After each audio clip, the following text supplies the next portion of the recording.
Interstate 10. Interstate 10, part of the Dwight D. Eisenhower interstate system. Interstate 10 is actually the fourth longest interstate in the United States. It's almost 2,500 miles. It's almost 2,500 miles following I-90, I-80, and I-40. So I-40, I-80, and I-90 are longer, but Interstate 10, it goes from California, Arizona, New Mexico, Texas, on through to Florida. So Interstate 10. I'm going to spit out the details, and then I'll just talk about this case. So you have Darian Jarrott, 28 years old. Darian Jarrott, he's going to be the state boy, the state police officer in New Mexico that's going to get shot and killed by Omar Felix Cuerva, 39 years old, of Deming. Now, they're going to say he's a cartel member. Is he not? I don't know. If he's of Deming, then that means he's a New Mexican, right? So if he's of Deming, 39 years old, maybe he's just a big-time, drug dealer. War on drugs, bullshit. If there was a red light district, none of this.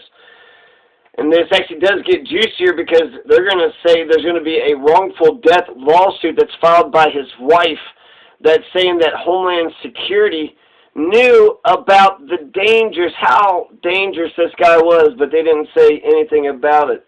So Omar Felix Cuerva, either he's a drug dealer or he's a member of the cartel. Homeland Security, what's the Homeland Security, doing? So 39 years old, of Deming. So this is going to happen southwest New Mexico on Interstate 10, right at the Arizona border. And it's actually like an hour-and-a-half drive on the interstate to El Paso. So it's only an hour-and-a-half west out of El Paso in New Mexico, just, a couple miles from the border of Arizona. So, okay, New Mexico, and by the border you got, Kingston or something, Lordsburg or some shit. So, okay, Deming. Darian Jarrott, 28 years old. He's got a wife, a pregnant wife. He's going to just get killed, just sucker killed. Just murdered outright for absolutely no reason. So Darian Jarrott, 28 years old. He's a 5.5 veteran. He's been a state cop, or I guess he's been a police officer for 5.5 years. And he was on mile marker. There's going to be 3 different incidents that's going to happen. So he at least shot one time, and then he's going to go over to Darian Jarrott, and he's going to shoot several times at his body, and then he's going to run around the vehicle and then get into and then go. So Darian Jarrott, 28 years old, Darian Jarrott, R.I.P. When you say the name of the dead to the earth, they're still alive. Darian Jarrott, southwest New Mexico, born Silver City, raised in Lordsburg. It's a small town, a few miles from the Arizona border. Now he's going to pull the guy over and he's going to say that the tent is too dark. And it looks like it's just a regular stop. He's going to say that he's assisting Homeland Security investigations. And I don't know if this was connected to that or not, because that's going to be part of the wrongful death lawsuit. They said that Homeland Security knew he was dangerous, because when he goes up to it, Darian Jarrott does not seem like Omar Felix Cuerva is dangerous at all. It doesn't seem like this 39-year-old Omar Felix Cuerva, he's driving a vehicle, he's got the tent or whatever, and he goes to the side and apparently had the license and the registration, give him all the information. He did say, I just want you to come over to the back. I mean, I don't understand what Darian Jarrott was actually thinking, that this guy was just going to voluntarily, I guess, walk himself over there, let him get arrested and this and that. And then Omar Felix, he had an AR-15, so then he's going to get killed at Las Cruces. Okay, so details. He's got a white Chevy pickup, right? So Omar Cuervas, this happens 12:30 p.m. in the afternoon. And the first time, okay, so you have mile marker 101 or 102. That's where Darian Jarrett's going to get killed, on Interstate 10, mile marker 101, 102. And then they're going to drive to mile marker 116, or mile post. So that's, 15 miles. So 15 miles. And After less than 1 minute, Homeland Security was on the scene. So Darian Jarrott is going to pull this guy over, and you have the dash cam that's available. So he was driving in his blind spot for a minute, but, you know, it seemed like he passed, turned around, and I guess he was like the, you know, 7th vehicle up, and so he drives up there, goes to his blind spot. Eventually, I don't know what happened. He drive this way, did this or that, or something happened, and immediately he kind of hits the brakes and then pulls over real quick. And so it was just a, you know, real sudden pullover. And Darian Jarrott, I just feel like Darian Jarrott did not seem like he was ready for any of this whatsoever. I mean, I think he saw the gun, so he saw that the gun was in the man's hands. And then he's asking for insurance and this information and that information. The tint is this or that. And he said he wanted to run the guy's name. Just come over here and run the, so he knows something is weird, something is up. And yet, you know, he's still blindsided, right? It still seemed kind of crazy to me that he's just walking casually. Both of it. It's crazy that the police officer's walking casually like nothing could ever happen to him ever in the world. And then the guy, sucker, shoots him just out of nowhere. The guy just, you know, casually walking and just, you know, almost it's overkill. AR, you know, you had an AR-15 for that guy, an AR just for God. You probably could have went over there and grabbed his gun. Like, it just didn't seem like he just totally. The reason why that's important is because if Homeland Security knew that he was dangerous and they told him to arrest him, and he, you know, walks up, and then unbeknownst to him, the truck apparently is just laden full of drugs. So he's got a whole shit ton of drugs, a whole shit ton of weapons, and this guy is known to be, you know, an armed and dangerous person. And so if Homeland Security knew that and allowed him to get arrested, then they are responsible. They are responsible for his death, at least a percentage of it. So you have 3 incidents, right? So you have mile marker 101, that's when Darian Jarrott gets killed. Mile marker 116, you got 2 state boys that have a shootout. They try to pull him over, but then, you know, he keeps on going. So he passes those 2. And then eventually he gets to the city in Las Cruces. So it's Las Cruces. It looks like Crusades, but it's Las Cruces. Okay, so this is, I feel like it's kind of crazy because milepost 101, and then, you know, he's in milepost 116, so he's booking it, right? Jesus Christ, that's 15 miles down the road. 15 miles down the road. Meanwhile, you know, Homeland Security was on the scene in less than a minute. In less than a minute. He calls it in, pulled this guy over, you know, this is who I am, and he probably should have said the license plate or something. But he asked the guy to come over to the vehicle, and as he's sitting there talking to him, and he's walking over there, then he gets shot less than a minute on the scene. So there's really no possible way that anybody in the world would have known anything unless while they were driving, you know, people were driving by and nobody was stopping. But I guess, that would have been scary as hell. But I wonder if they would have called it in right as they, oh my God, what just happened? And so they called it in. So Homeland Security Investigations agent was on the scene immediately. It seems crazy. Also, if you look at, it's an Interstate 10, so this is by Deming. What is Deming? Population 1,000 is a tiny small town. Meanwhile, you have Las Cruces.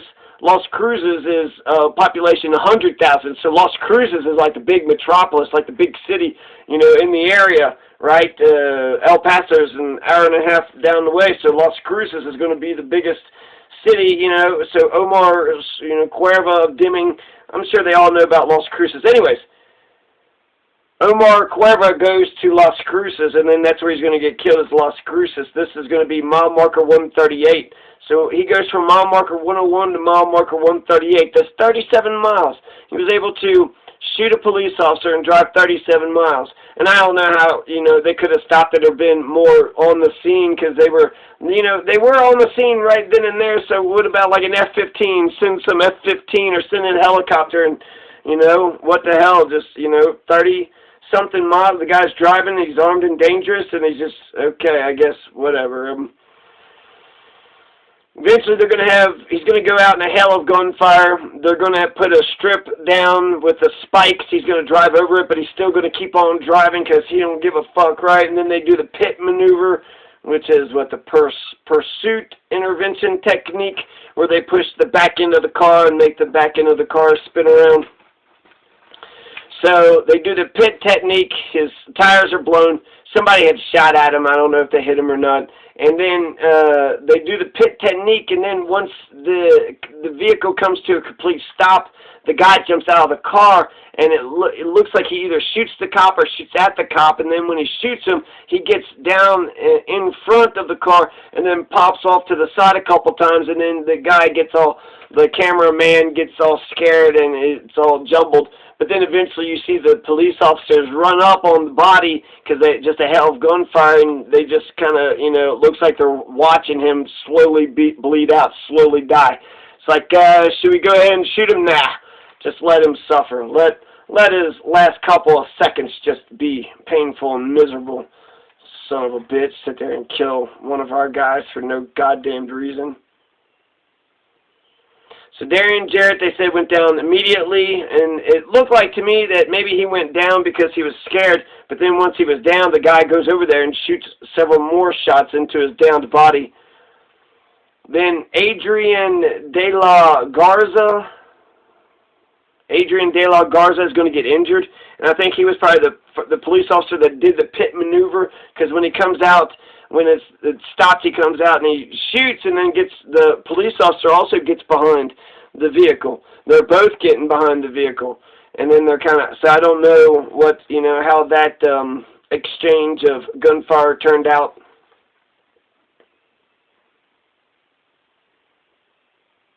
So, yeah, that's, you know, it seems crazy. The whole thing is insane to me. But 101 to 138 says 37 minutes, 37 miles. I mean, the guy just, you know, murdered a police officer, and in 37 minutes, he's just, they're just hoping to catch him on the interstate, and then the guy's just going to stay on the interstate the whole time. He's not going to get off. He's not going to get off on any of the exits. Just, nope, now I got to finish the drug deal. I got to make this drug deal. Got to finish. I got a drug deal in Las Cruces I got to get to. Is he a cartel member? Is he just a local drug runner that just got bigger and bigger, and he's just, you know, crazy asshole? What were the drugs? Was it heroin, crack? That's probably the hard stuff, right? So, like, he's big time. And then how big of a drug deal is it? Is he just by himself? I got a whole bunch of questions. If he is part of the cartel, which cartel? Is he part of the gang or a cartel, or cartel and the gang? Is there a connection between which gangs work for which cartels? I don't know. It seems like I need to figure Mexico politics out a lot better, because this shit's spilling over. Let's see. Pit technique, Homeland Security. So they filed a tort notice. Gabriella Jarrott, the wife, she filed a wrongful death lawsuit that alleges that Homeland Security put Darian Jarrott up to pulling Omar Felix over without knowing Omar Felix Cuerva, without knowing the full, you know, extent of how dangerous this person was, that he had drugs and guns and violent history. And they said that there was a violent history, drug trafficking, violence, but not in New Mexico. So he has this violent criminal history that's just the feds know about, but New Mexico didn't know anything about this. And of course, this, you know, they just released the camera footage. This happened February 4th, but I've also seen one article that said February 2nd, so first of all, let's get the date right. So February 2nd or February 4th, I think it's February 4th. It's already April, you know, 13th, 14th, so over 2 months. But they just released, you know, the dash cam video and the lapel camera. Las Cruces, population 100,000, wrongful death lawsuit. Homeland Security knew that the man was dangerous, but they never told Darian Jarrott any of this. That's what the lawsuit is alleging, and if that's the case, then I think they got a good case. I think they have a really good case. And I'm pretty sure that Gabriella, you know, Jarrett's going to get a pension, as, you know, she's going to be taken care of for life. But, you know, right is right and wrong is wrong. Right is right and wrong is wrong. So, yeah, this is fucking crazy. There's the details of everything, you know, that I know about what's going on. Omar, Cuerva, I mean, I can understand Darian, Jarrott would, but why? Oh, hey, you got an AR, you know, there in your hands. Can you go ahead and just let me have it? It's like, what are you doing? No, hold on. No, don't you move. No, you stay right there. You stay put. Don't move. And then he's going to open. He was so nice and polite. It's just incredible. You know, I feel like it was too nice. It was too nice. This motherfucker is armed and dangerous and psychotic, and then this guy's just going overboard with his manners, just so damned polite.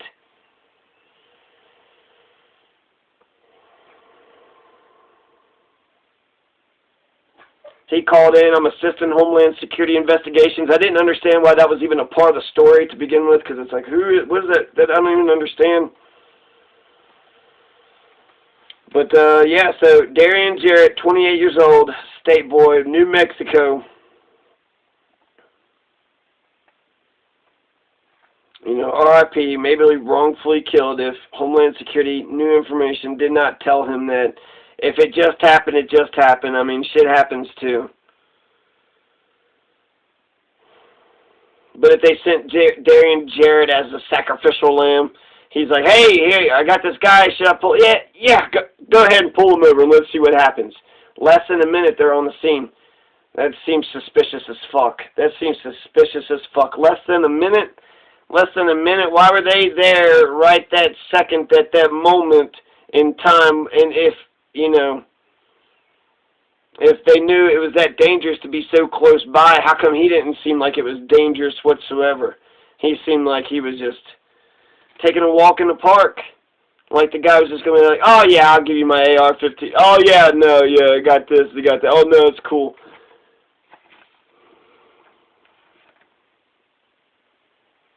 I feel like the guy was acting fucking weird the whole time. Even when he was driving on the interstate, he was kind of like stopping and going and kind of pulled over, you know, all of a sudden.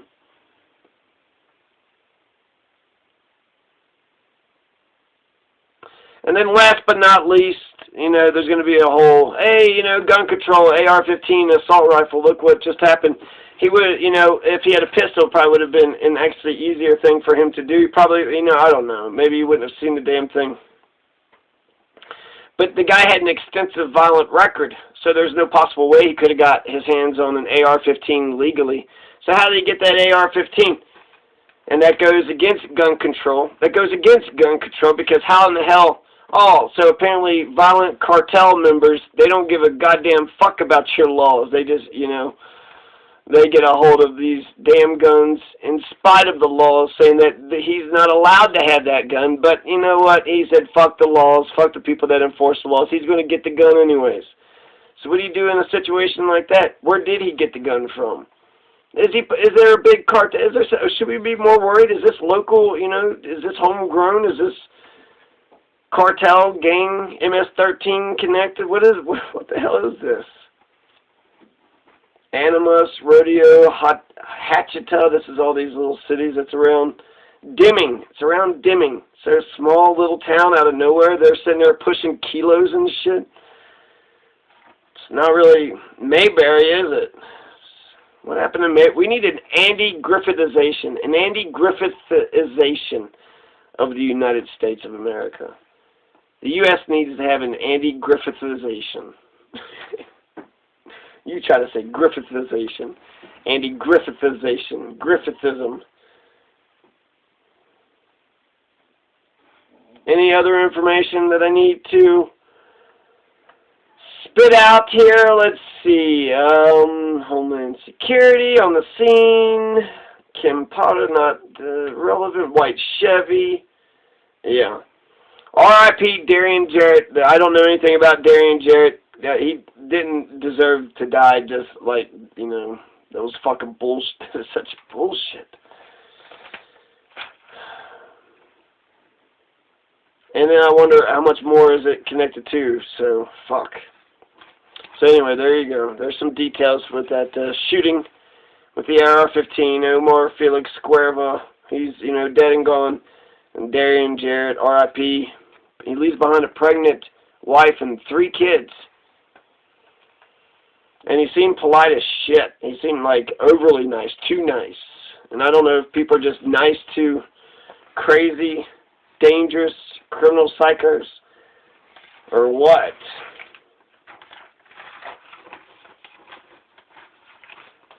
But yeah, that's and then what's up with that fucking, I guess he just feel like God, if I don't know. Did he have a warrant out for his arrest? Because I almost feel like that Omar, Felix, Cuerva could have just answered the questions or whatever, and everything would have been A-okay. But, and then he had a picture, there's an old picture when he got booked. I guess he had some other charges in the past. He doesn't look like a nice guy. He don't look like he's a nice guy at all. He's also, you know, it seems like he was really tall. He was a lot taller than Darian Jarrott. So Darian Jarrott was a hero. Darian Jarrett was, you know, first person on the scene. This guy clearly was, you know, armed and dangerous as a psycho, and he probably no telling how many motherfuckers he had been bullying and attacking and criminalizing. So thank goodness for Darian Jarrott for, you know, being there, for pulling the guy over, and then eventually for the police officers on getting, you know, this psycho. And I guess it's, you know, the guy who did the killing is now dead and gone. So it's like you're still mad about the thing, and is he connected to anything? Is there a bigger, and then the Homeland Security thing? You know, if that's a thing, then that's a thing. So if like they knew about the thing and they sent him out there, you know, just you know, thinking, yeah, go ahead and arrest him, and we'll see what happens, without, you know, letting him know the full, you know, story, then that's she should get a bigger pension, right? I'm sure she's already getting some kind of pension, right? Some kind of fallen officers fund or something. Maybe not. Maybe this is the only way she can get a pension. And, yeah, and plus you took her husband, you took somebody she loved away, right? She's pregnant with the 4th kid. And this carries on with the fucking, just the crazy shit ton, just officer-involved shootings. There's crime waves all across America. I guess everybody's been cooped up inside for way too long, and now springtime. It's a little bit warm, so let's get crazy. Or let's just relax and just let the sun shine warm upon our face. Just relax. Take it easy.